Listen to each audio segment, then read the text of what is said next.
देश के लिए उसका संविधान, उसकी पहचान, उसकी आन और उसका आधार होता है।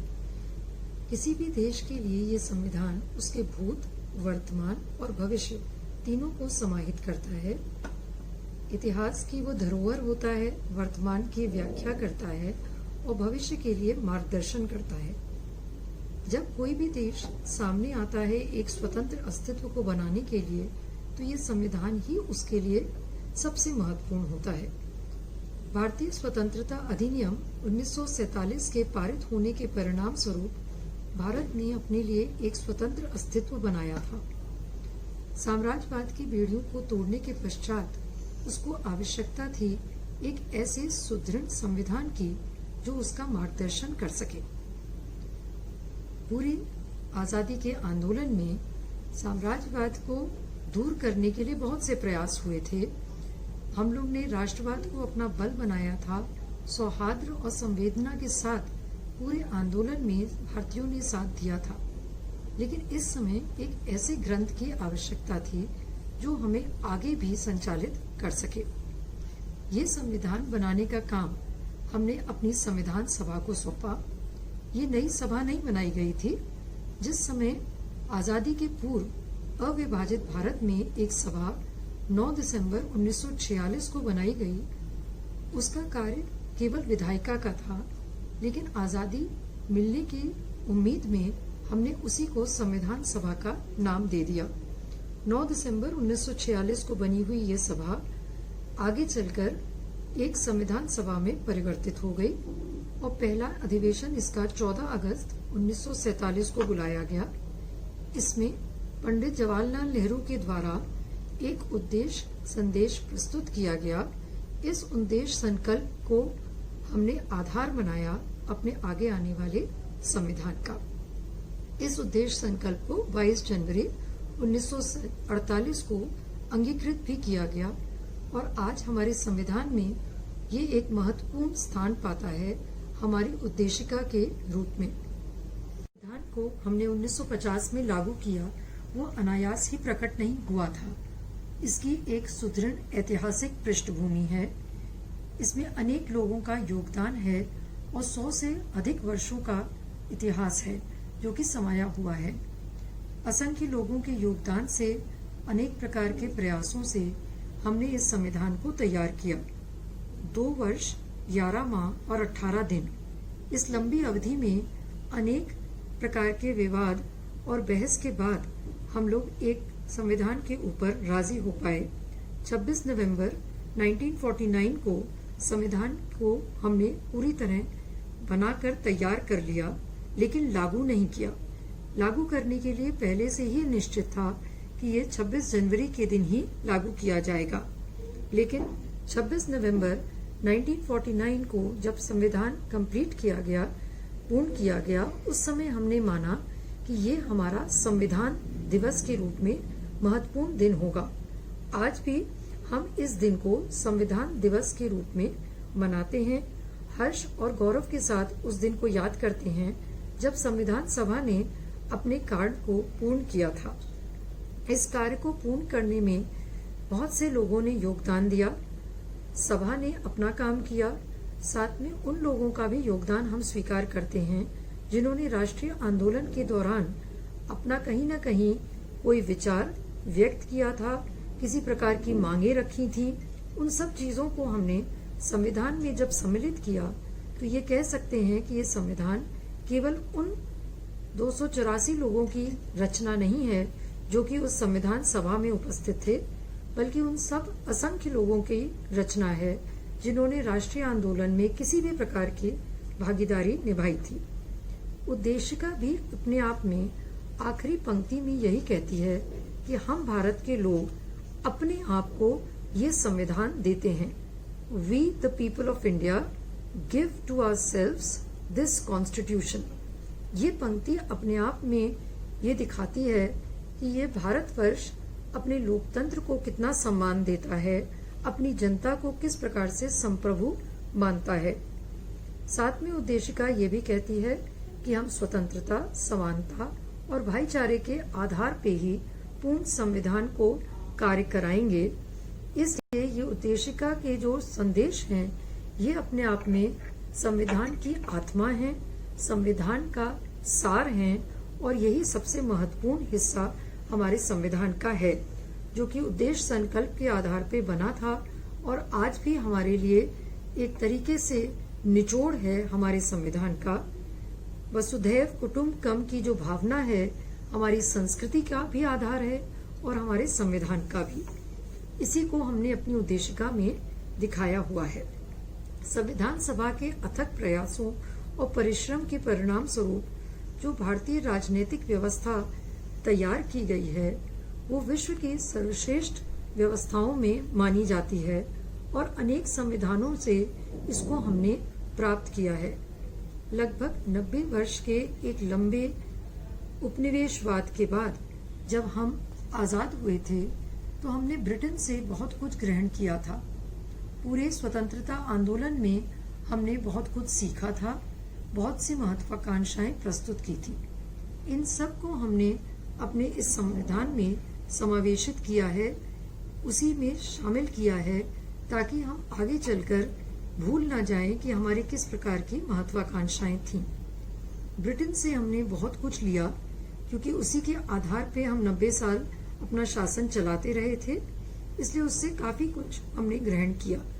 लेकिन संविधान निर्माताओं में ये भावना भी थी कि हमें विश्व के श्रेष्ठतम संविधानों को समझना चाहिए, उनका अध्ययन करके उनके कुछ गुणों को अपने संविधान में लाना चाहिए। इसीलिए हमने अमेरिका की जहां न्याय व्यवस्था को स्वीकार किया, कनाडा के संघवाद को स्वीकार किया, ब्रिटेन के संसदीय शासन की व्यवस्था को स्वीकार किया, तो हमने जापान से उसके अधिकार और कर्तव्य का अध्याय भी ले लिया। यहाँ तक कि जो संख्या है, तीसरा अध्याय जापान में भी अधिकार और कर्तव्य बताता है और भारत के संविधान में भी हमारा तीसरा अध्याय कर्तव्य और अधिकारों पे ही आधारित है। तो हम वहां से बहुत कुछ लेकर आए जो दूसरे देशों का था और इनको अपने देश में मिलाकर आत्मा लेकिन हमने उसकी भारतीय बना दी। इसलिए क्योंकि हम जानते थे कि विदेशों से हम श्रेष्ठतम गुण तो ले सकते हैं, लेकिन संविधान हमारा होना चाहिए, उसकी आत्मा भारतीय है, तत्व जरूर विदेशी हैं। जो कोई विदेशी तत्व हमें अच्छा लगा उसे ग्रहण किया, जो नहीं लगा उसे अस्वीकार कर दिया। इसके साथ साथ हम लोगों ने एक चीज और की जो कि हमारे उपनिवेश काल में हमने सीखी थी कि ब्रिटेन का संविधान आज तक लिखित संविधान नहीं है, वो अभी भी अभिसमय और परंपराओं पे आधारित है। कुछ ऐसे उनके हिस्से हैं जो कि लिखे हुए हैं, लेकिन एक ग्रंथ के रूप में ब्रिटेन का संविधान पढ़ा नहीं जा सकता। हमको लगा कि ये हमारे लिए आवश्यक है कि हमारा संविधान लिखित और निर्मित हो। इसीलिए ये जो सभा बनाई गई थी उसको काम सौंपा गया कि वो एक प्रभुत्व संपन्न सभा के रूप में, एक विधायिका के रूप में काम करे और एक ग्रंथ को तैयार कर दे। इस ग्रंथ में हमारे सारे नियम लिखे हुए हों ताकि स्पष्टता या अनिश्चितता को खत्म करने का कोई भी अगर काम हो तो वो हम कर सके, स्पष्टता लाई जाए और किसी प्रकार की अनिश्चितता या फिर किसी प्रकार की कमजोरी हमारे संविधान में न रह जाए। इसीलिए हमने एक लिखित और निर्मित संविधान तैयार किया जिसमें कि हमने विश्व भर के सारे अच्छे गुण समाहित किए हुए हैं। एक और चीज हमारे संविधान की प्रमुखता मानी जाती है कि हमने संघवाद तो लिया, लेकिन ये संघवाद भी अपने आप में एक अनोखे तत्व को लेकर आता है। हमने कहीं भी वर्ड फेडरेशन या संघ का ना इस्तेमाल करके इसको यूनियन ऑफ स्टेट्स कहा है। ये भी अपने आप में एक अनोखा तत्व है क्योंकि हमने यहाँ पर संघवाद और उसकी अच्छाइयों को ग्रहण कर लिया है एक तरफ, दूसरी तरफ जो एकीकृत सरकारें होती हैं उनकी एकता का भाव, जुड़ाव का भाव भी हमने अपने संविधान में सम्मिलित किया हुआ है। इसीलिए इसको एक मिश्रित संविधान कहा जाता है या क्वासी फेडरल कॉन्स्टिट्यूशन कहा जाता है, जिसमें कि संघवाद भी है, लेकिन संघवाद के बाद हमने ये भी शामिल किया है कि हमारे देश की एकता और अखंडता को किसी प्रकार का नुकसान ना पहुंचे। हम पूरे देश को एक रखना चाहते थे, उसको छोटे छोटे खंडों में बांटना नहीं चाहते थे। इसीलिए नागरिकता भी हमने एक ही दी हुई है। अगर हम अमेरिका की व्यवस्था देखते हैं तो वहां पर उन्होंने 2 नागरिकताएं अपने हर नागरिक को प्रदान की हुई हैं। व्यक्ति अमेरिका का नागरिक भी होता है और एक प्रदेश का नागरिक भी होता है। लेकिन हमारे हिंदुस्तान में हमने किसी तरह की प्रादेशिक नागरिकता प्रदान नहीं की। हमारे लिए हर भारतीय, चाहे वो पंजाब में हो, चाहे गुजरात में हो, चाहे उत्तर प्रदेश में हो, चाहे तमिलनाडु में हो, हमारे लिए वो भारतीय है। और इसीलिए हम केवल इकहरी नागरिकता की व्यवस्था अपने संविधान में अपना कर चलते हैं। ये भी हमारे संविधान में एकता के सूत्र में बांधने वाला एक तत्व है, हम सबको एकीकृत रखने वाला एक सूत्र है। इसके अतिरिक्त हमने बहुत सारे और ऐसे तत्व भी लिए हैं जो पूरे देश को एक कड़ी में बांध के रखते हैं। हर धर्म के लिए, हर जाति के लिए, हर प्रांत और भाषा के लिए हमने प्रावधान किए हुए हैं अपने संविधान में। किसी को भी किसी से कम नहीं माना गया है और ये भी जताता है कि हमारे लिए हम सब भारतीय हैं का नारा ज्यादा महत्वपूर्ण है। इसी कारण आप देखते हैं, चाहे हॉकी का मैदान हो, चाहे क्रिकेट का मैदान, चाहे किसी देश में आपदा आई हो, प्राकृतिक या फिर बाहरी देशों के द्वारा, हर समय हमारा हिंदुस्तानी जय हिंद का नारा लगाता है। वो किसी प्रांत का नारा नहीं लगाता, वो किसी भाषा या किसी क्षेत्र के आधार पर नहीं बढ़ता। ये जो भाव है ये हमारे संविधान में ही नहीं था और इसी ने हमारी जनता को एक सूत्र में बांधकर रखा हुआ है। इसके अतिरिक्त अगर हम देखें तो हमारे संविधान में और भी बहुत सारी विशेषताएं हैं। कुछ समय में इन सब को पिरो पाना, एक ही सूत्र में बांध पाना तो मुश्किल है, लेकिन हम ये जरूर कहेंगे कि हमारा जो अधिकारों का क्षेत्र है वो इतना विस्तृत है कि लगता है कि हर नागरिक की हर महत्वाकांक्षा को पूर्ण करने के लिए बनाया गया है। हमारे मौलिक अधिकार न केवल हम नागरिकों को देते हैं, बल्कि कुछ अधिकार तो हम उन लोगों को भी देते हैं जो केवल भारत में रह रहे हों और यहाँ के नागरिक ना हों। ये मौलिक अधिकार 6 हैं संख्या में, लेकिन इतने विस्तृत हैं कि हमारे जीवन के हर आयाम को, हर पहलू को इसमें कहीं न कहीं बांध लिया गया है। अपराधी के लिए भी हमने कुछ सुरक्षाओं की व्यवस्था कर दी है। स्वतंत्र नागरिक के लिए पढ़ने का अधिकार, संस्कृति के संरक्षण का अधिकार, धर्म की रक्षा का अधिकार, ये भी हमने सब पहले से ही संविधान में समाहित किए हुए हैं। किसी को ऐसा नहीं लगना चाहिए कि उसके लिए कोई क्षेत्र छूटा रह गया है। हमारे मौलिक अधिकार इतने विस्तृत हैं, लेकिन इसके बावजूद हमारे जो संविधान निर्माता थे उनको लगा कि कुछ अच्छी चीजें हैं जो शायद देश आजाद होते ही शामिल नहीं कर पाएगा, क्योंकि उसके पास साधन नहीं होंगे, और इसलिए हमने एक अलग अध्याय बना दिया जिसको कि अध्याय 4 कहा जाता है और नीति निर्देशक तत्व का नाम दिया गया, जिनमें कि हमने उन चीजों को सम्मिलित कर दिया जो कि संविधान निर्माण के समय हमें लगा कि शायद लागू नहीं की जा पाएंगी। और इसलिए इसमें वो राय हैं, वो शिक्षा है, वो कुछ ऐसे प्राविधान हैं जो कि संविधान निर्माता लिख गए 1947 से 1950 के बीच, और आज तक इनको हम लागू कर रहे हैं। यही प्रमुख तौर पे जो हमने शुरू में कहा कि मार्गदर्शक के रूप में संविधान का एक कार्य कर रहे हैं, क्योंकि हमारा इतिहास वहां नजर आता है जहां हम गांधी जी के सिद्धांतों को सम्मिलित करते हैं। हमारा इतिहास वहां नजर आता है जहां हम राष्ट्रीय शिक्षा के बारे में बात करते हैं और अपने सारे पुराने कार्यक्रमों को शामिल करते हैं। वर्तमान वहां है जहां हमने विश्व भर के सबसे अच्छे गुणों को सम्मिलित करके लागू कर दिया है और आज की जो पीढ़ियां हैं उसका प्रयोग कर रही हैं।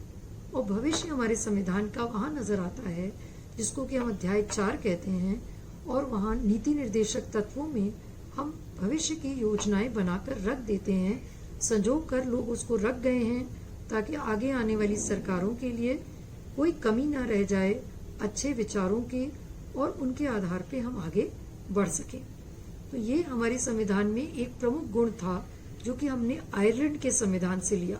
हम ये नहीं कह सकते कि ये हमारा अपना विचार था, क्योंकि आयरलैंड के संविधान में भी हम नीति निर्देशक तत्वों को पाते हैं और वहां से ही हमने इसको ग्रहण कर लिया।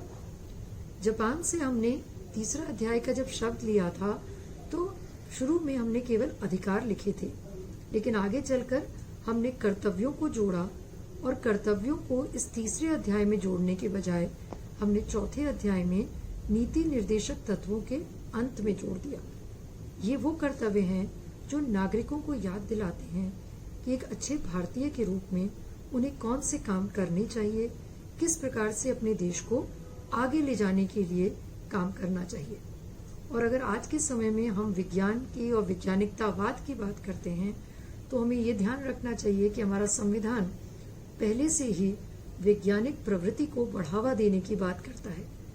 तो हम ये नहीं कह सकते कि 70 साल हो जाने के बाद हमारे संविधान में कोई भी ऐसा तत्व है जो कि पुराना है या आज के समय में समसामयिक नहीं रह गया है, क्योंकि संविधान निर्माताओं ने इस प्रकार के शब्दों को जोड़ा था जिससे कि आगे चलकर भी कभी भी इसका महत्व कम ना हो जाए।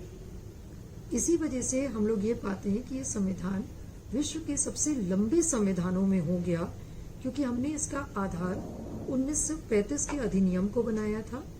वो अपने आप में ही बहुत लंबा अधिनियम था। फिर हमने उसमें 1947 के स्वतंत्रता अधिनियम को शामिल किया, उससे उसमें थोड़ा और सार आया। फिर हम उसके बाद हर प्रांत, हर भाषा, हर जाति, हर धर्म के लिए जब सोचने लग गए तो संविधान में नई चीजें जुड़ती चली गईं और उनके जुड़ने की वजह से संविधान एक बहुत ही लंबा दस्तावेज हो गया। ये कभी कभी आलोचना की जाती है कि ये संविधान इतना लंबा है और शायद इसकी वजह से इससे दिक्कतें आती हैं, लेकिन हम अभी भी ये मानेंगे कि अगर लिखा ना जाता तो अनिश्चितता और रहती, कोई स्पष्ट चीज ना होने से कमी रह जाती और हम शायद भूल जाते कि 1950 के पहले क्या हुआ था। इसलिए हमारे संविधान में हर चीज लिखी हुई है और उसको केवल सही व्याख्या करने से हम समझ सकते हैं कि क्या भाव उस समय था और आज के समय के लिए हम उसको अगर बदलना चाहें तो संशोधन के लिए तो वहां पर प्राविधान है ही। शुरू में हमारे पास 395 अनुच्छेद थे, 395 आर्टिकल्स। आज 444 आर्टिकल्स तक हम बढ़ चुके हैं और संविधान में 104 संशोधन कर चुके हैं। और ऐसा नहीं है कि ये 104 सारे अभी तक चल रहे हैं, कुछ किए गए, बाद में लगा कि ये संविधान सही नहीं है तो उनको हमने फिर से संशोधित कर दिया या बदल दिया। हमारा संविधान 3 प्रकार की संशोधन गतिविधियों को शामिल करता है। कुछ वो हिस्से जो कि लचीले हैं, आसानी से परिवर्तित हो सकते हैं एक सामान्य कानून के समान।